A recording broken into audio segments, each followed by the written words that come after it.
Hello everyone, welcome back to our channel 24/7 CA zone. I hope आप सभी लोग बहुत ही अच्छे होंगे और अपनी तैयारी बढ़िया से कर रहे होंगे। और काफ़ी लोगों के एंट्रेंस एग्ज़ाम चल भी रहे हैं, तो आप लोग ज़रूर अपना रिव्यू शेयर करिएगा हमारे साथ। बाकी जिनके होने वाले हैं वो अच्छे से तैयारी करिए, और जितने भी क्वेश्चन हम कराते हैं वो सारे आप अच्छे से जो है पढ़े, और जितने भी क्लासेस हमने ली है वो अच्छे से आप रिवाइज़ करिए। और कोई भी आपको डाउट होता है तो आप हमसे ज़रूर पूछिएगा। बाकी आज के सेशन में मैंने सारे इंपॉर्टेंट क्वेश्चंस लिए हैं, जो करंट रिलेटेड भी क्वेश्चंस हैं आपके, जो आपके एग्ज़ाम्स के लिए बहुत इंपॉर्टेंट है। तो मेक श्योर आप सेशन को स्टार्टिंग टू एंड जो है ज़रूर देखिएगा। बाकी वीडियो अच्छा लगे तो do like, share and subscribe. तो स्टार्ट करते हैं आज का सेशन।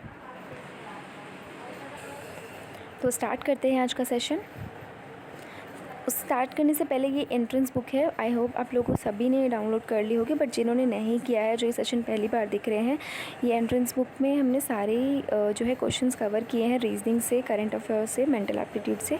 साथ ही में हमने कंप्यूटर के क्वेश्चंस भी कवर किए हैं, जो कि आपके एग्ज़ाम के लिए बहुत ही इंपॉर्टेंट है। तो मेक श्योर आप सभी लोग इस PDF को ज़रूर डाउनलोड करें। और अगर आप जो है अच्छे से अपने जो प्रिपरेशंस है वो कम समय में करना चाहते हैं तो आप इसे ज़रूर डाउनलोड करें। और साथ ही में इसमें कॉम्प्रिहेंसिव मैथ्स के भी क्वेश्चन हमने लिए हैं, जो कि कॉमर्स वालों के लिए भी बहुत इंपॉर्टेंट है। तो मेक श्योर आप सभी लोग जो है इस PDF को ज़रूर डाउनलोड करें। इसका जो लिंक है आपको डिस्क्रिप्शन बॉक्स में मिल जाएगा। तो गाइज़ डू चेकआउट। तो हम स्टार्ट करते हैं सेशन आज का। तो पहला क्वेश्चन पूछा गया है, the mid day meal scheme was started in which year. तो जो मिड डे मील स्कीम है वो कौन से साल में जो है शुरू करी गई थी? ए 1998 में, बी 1997 में, सी 1996 में, या डी 1995 में। So mid day meal scheme कब शुरू करी गई थी, कौन से साल में, कौन सा ईयर होगा इसमें आंसर आपका?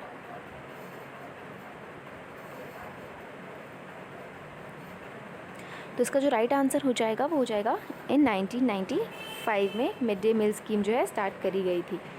तो 1995 में जो स्कीम है ये जो है लागू करी गई थी। 1995 आपका राइट आंसर हो जाएगा। और बेसिकली कौन से सेक्टर्स को ये कवर करती है? ये करती है education and health care sector को। तो डी 1995 इसका राइट आंसर हो जाएगा। उसके बाद नेक्स्ट क्वेश्चन पर आते हैं। Next question, care stands for, यानी CARE स्टैंड्स फॉर। तो इसमें ऑप्शंस दिए हैं, A credit analysis and research limited, B cash available resources, C credit advance research, या डी नन ऑफ दीज। तो केयर स्टैंड्स फॉर इसका फुल फॉर्म क्या हो जाएगा? तो इसका जो राइट फुल फॉर्म हो जाएगा वो हो जाएगा credit analysis and research limited. तो आपका राइट आंसर हो जाएगा ए। तो ए इसका राइट आंसर हो जाएगा। और इसका हेडक्वार्टर कहाँ पे है? इसका हेडक्वार्टर है मुंबई में। तो care stands for credit analysis and research limited, और इसका हेडक्वार्टर है मुंबई में। और उसके बाद नेक्स्ट क्वेश्चन देखते हैं। तो नेक्स्ट क्वेश्चन में पूछा है, first factory of cotton textile in India. तो पहला जो फैक्ट्री है कॉटन टेक्सटाइल की कब स्टैब्लिश हुई?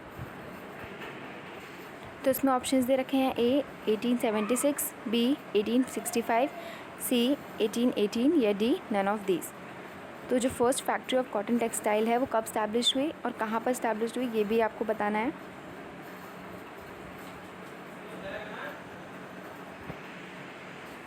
तो इसका राइट आंसर हो जाएगा सी 1818 में हुई थी।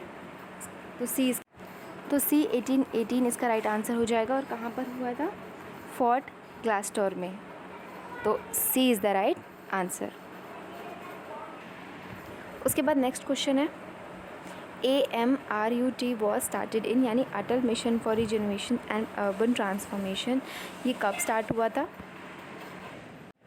तो इसमें ऑप्शंस दिए हैं, ए 16 जून 2014, बी 25 जून 2015, सी 1 जुलाई 2015, या डी नन ऑफ दीज। तो इसमें राइट आंसर क्या हो जाएगा, कब स्टार्ट हुई थी? तो B 25 June 2015 is the right answer, यानी बी आपका राइट आंसर हो जाएगा। 25 June 2015 is the right answer. उसके बाद नेक्स्ट क्वेश्चन पर आते हैं। नेक्स्ट क्वेश्चन में पूछा गया है the general theory of employment interest and money is given by. ये थ्योरी किसके द्वारा दी गई है? ए स्मिथ के, बी मार्शल के, सी केन्स के या डी नन ऑफ दिस।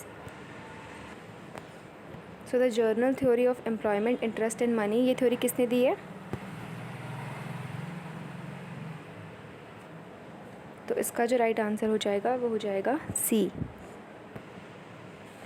तो ये कीन्स के द्वारा दी गई है, तो C is the right answer. तो सी आपका राइट आंसर हो जाएगा। उसके बाद नेक्स्ट क्वेश्चन पर आते हैं। नेक्स्ट क्वेश्चन में पूछा गया है what is the current repo rate fixed by RBI. ये बहुत ही करेंट क्वेश्चन है। तो आरबीआई के द्वारा कितना करेंट जो है रेपो रेट फिक्स किया गया है? तो आरबीआई ने कितना रेपो रेट फिक्स किया है अभी करेंटली, जल्दी ही? तो इसमें ऑप्शंस दे रखे हैं ए 2.14, बी 4.90, सी 3.14 या डी नन ऑफ दिस। तो what is the current repo rate fixed by RBI? इसका राइट आंसर क्या हो जाएगा? तो इसका आंसर आप सभी को कमेंट सेक्शन में लिखकर बताना है कि कितना होगा करेंट रेपो रेट। तो आप लोग ज़रूर इसका आंसर कमेंट करिएगा, आप सभी को पता होगा और ये बहुत ही इंपॉर्टेंट क्वेश्चन है, आपके एग्ज़ाम में पूछा जा सकता है। तो इसका आंसर आप सभी लोग कमेंट सेक्शन में लिखिएगा, मैं इम्पॉर्टेंट कर दे रही हूँ ये। तो सभी लोग इसका आंसर कमेंट सेक्शन में ज़रूर बताइएगा। उसके बाद नेक्स्ट क्वेश्चन पर आते हैं। नेक्स्ट क्वेश्चन में पूछा है goodwill helps firm bring dash profit, A excess, B less, C similar या डी ऑल ऑफ दीज। तो इसका राइट आंसर क्या हो जाएगा? Goodwill helps firm bring dash profit, which profit is the right answer?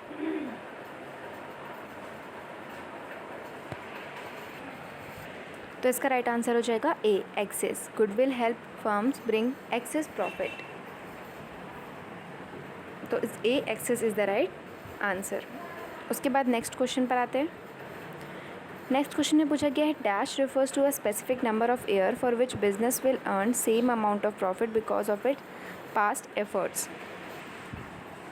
यानी क्या वर्षों की एक विशिष्ट संख्या को संदर्भित करता है जिसके लिए व्यवसाय अपने पिछले प्रयासों के कारण समान लाभ अर्जित करेगा? A amount of profits, B span of years, C numbers of years purchase या फिर डी टाइम ऑफ प्रॉफिट। तो क्या हो जाएगा इसका right answer? Which refers to a specific number of years for which business will earn same amount of profit because of its past efforts. ये हो जाएगा आपका नंबर ऑफ ईयर्स परचेज से डिफाइन करता है। उसके बाद नेक्स्ट क्वेश्चन है सब्सक्राइब कैपिटल इज। तो सब्सक्राइब कैपिटल का मतलब क्या हो जाएगा, यानी अभिदत्त पूंजी का क्या अर्थ है? A that part of authorized capital which is issued to the public for subscription, B that part of issued capital which has been actually subscribed by the public, C that part of subscribed capital which has been called up on the shares या D that part of subscribed capital which has not been called up on the shares। तो इनमें से right answer क्या हो जाएगा? Subscribe capital refers to, तो इसका right answer हो जाएगा B that part of issued capital which has been actually subscribed by the public. तो B is the right answer. उसके बाद नेक्स्ट क्वेश्चन में पूछा है numbers of directors in private company. तो प्राइवेट कंपनी में टोटल कितने नंबर ऑफ डायरेक्टर्स होते हैं ये आपको बताना है।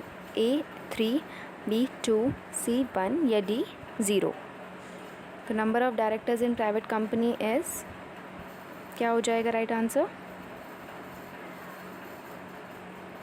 तो उसका राइट आंसर हो जाएगा 2 होते हैं। तो बी आपका राइट आंसर हो जाएगा, 2 is the right answer. Then after हम नेक्स्ट क्वेश्चन पर आते हैं। नेक्स्ट क्वेश्चन में पूछा है the minimum limit of called up money for private company are A 2 lakhs, B 4 lakhs, C 1 lakh या D none of these.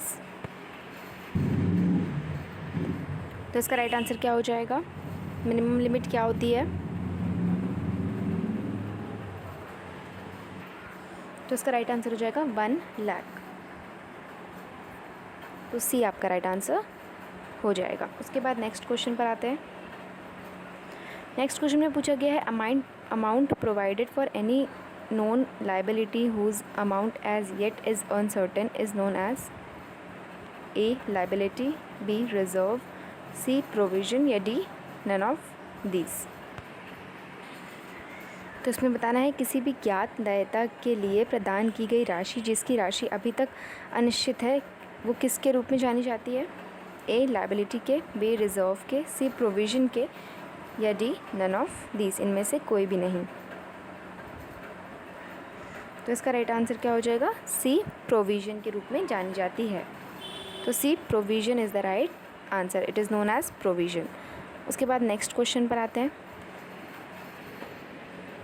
Next question में पूछा गया है provisions for which the related claims are expected to be settled beyond 12 months और an operating cycles are classified as A long term provisions, B short term provisions, C not shown in the balance sheet या D none of these. तो इसका मतलब है जिन प्रावधानों के लिए संबंधित दावों को 12 महीने से अधिक समय तक निपटाने की उम्मीद है या फिर एक संचालन चक्र के रूप में वर्गीकृत किया गया है। तो इसका राइट आंसर क्या हो जाएगा? तो इसका राइट आंसर हो जाएगा A long term provision which is classified as long term provisions. तो उसे क्या कहते हैं? दीर्घकालिक प्रावधान। तो ए आपका राइट आंसर हो जाएगा। तो A is the right answer. उसके बाद नेक्स्ट क्वेश्चन पर आते हैं। नेक्स्ट क्वेश्चन में पूछा है which of the following function of marketing helps in making product more attractive and improving its performance? A marketing planning, B product designing and development, C branding या D promotion. तो इनमें से कौन सा एक कार्य उत्पादक को अधिक आकर्षक बनाने और उसके प्रदर्शन में सुधार करने में मदद करता है? क्या हो जाएगा इसका राइट आंसर? तो इसका राइट आंसर हो जाएगा product designing and development helps in making product more attractive and improving its performance. तो बी इसका राइट आंसर हो जाएगा। तो it helps to make product more attractive and improving its performance. तो बी इसका right answer हो जाएगा। उसके बाद नेक्स्ट क्वेश्चन पर आते हैं। नेक्स्ट क्वेश्चन में पूछा गया है planning reduces creativity as the people in an organisations are not permitted to deviate from plans. क्या ये ट्रू है? ये स्टेटमेंट बताना है आपको ट्रू है, फॉल्स है या कांट से है या पार्शली ट्रू है। यानी नियोजन रचनात्मक को कम करता है क्योंकि संगठन में लोगों को योजनाओं से विचलित होने की अनुमति नहीं है। क्या ये जो स्टेटमेंट दे रखा है ये सही है? ये आपको बताना है गलत है या फिर पार्शली ट्रू है या कांट से एनीथिंग। तो क्या हो जाएगा इसका राइट आंसर? तो ये बिल्कुल सही है। तो ट्रू आपका राइट आंसर हो जाएगा। तो A is the right answer. उसके बाद नेक्स्ट क्वेश्चन पर आते हैं। इस क्वेश्चन में पूछा गया है which of the following refers to that process of assigning a distinctive name और symbol to a product by which it can be known, remembered और आइडेंटिफाइड। निम्नलिखित में से कौन सा किसी उत्पाद को एक विशिष्ट नाम या प्रतीक निर्दिष्ट करने की उस प्रक्रिया को संदर्भित करता है जिसके द्वारा उसे जाना, याद और पहचाना जा सकता है? ए ट्रेडमार्क, बी प्रोडक्ट मिक्स, सी ब्रांडिंग या डी पैकेजिंग। तो इनमें से क्या हो जाएगा right answer? which refers to the process of assigning a distinctive name or symbol to a product by which it can be known, remembered or identified। तो इसका right answer क्या हो जाएगा? ब्रांडिंग। ब्रांड के थ्रू हम जान लेते हैं कि हम जो प्रोडक्ट है वो कैसा है, क्या ब्रांडिंग से ही उसकी पहचान होती है। तो ब्रांडिंग इसका राइट आंसर हो जाएगा। बेसिकली ब्रांड से ही हम प्रोडक्ट आइडेंटिफाई कर पाते हैं। तो C branding is the right answer. उसके बाद नेक्स्ट क्वेश्चन पर आते हैं। नेक्स्ट क्वेश्चन में पूछा गया है Pepsi offers ₹5 to the customer on return of an empty bottle, so identify which technique is used by the Pepsi. A rebate, B refund, C usable benefits या D discount. तो कौन सी technique का use कर रही है Pepsi? इसका right answer क्या हो जाएगा? B refund. तो बी इसका राइट आंसर हो जाएगा।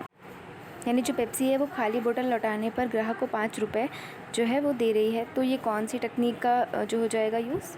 रिफंड टेक्निक का हो जाएगा। तो B is the right answer. उसके बाद नेक्स्ट क्वेश्चन पर आते हैं। नेक्स्ट क्वेश्चन में पूछा गया है the main purpose of dash is to reduce the work loads of managers. यानी क्या मुख्य उद्देश्य प्रबंधकों के कार्यभार को कम करता है? A delegation, B formal organisation, C decentralisation या डी डिविजनल ऑर्गेनाइजेशन। तो इसका राइट आंसर क्या हो जाएगा? डेलीगेशन करता है। The main purpose of delegation is to reduce the work load of the managers. तो A is the right answer. तो ए डेलीगेशन आपका राइट आंसर हो जाएगा। उसके बाद नेक्स्ट क्वेश्चन पर आते हैं। नेक्स्ट क्वेश्चन में पूछा गया है dash is a framework within which organizational activities are performed. A divisional structures, B organizational structures, C informal organization या फिर formal organization। तो इसका राइट आंसर क्या हो जाएगा? Which is a framework within which organizational activities are performed। यानी एक ढांचा जिसके भीतर संगठनात्मक गतिविधियों का प्रदर्शन किया जाता है, वह क्या हो जाएगा? उसका राइट आंसर क्या हो जाएगा? B organisational structure is known as a framework with in which organisational activities are perform. तो इसका राइट आंसर हो जाएगा बी। तो बी इसका राइट आंसर हो जाएगा। तो आज के सेशन में बस इतना ही गाइज। आई होप आप लोगों को सेशन अच्छा लगा होगा। तो do like share and subscribe. और आपकी कोई क्वेरी है तो आपसे ज़रूर पूछिए। आपके एग्ज़ाम्स बस जल्दी होने वाले हैं, अपना रिवीजन अच्छे से करते रहिए। बाकी आपके रिविजन्स ही हो रहे हैं एक तरह से, ये आप अपने अच्छे से तैयारी करते रहिए और अपना बेस्ट दीजिएगा। Okay guys, bye, take care.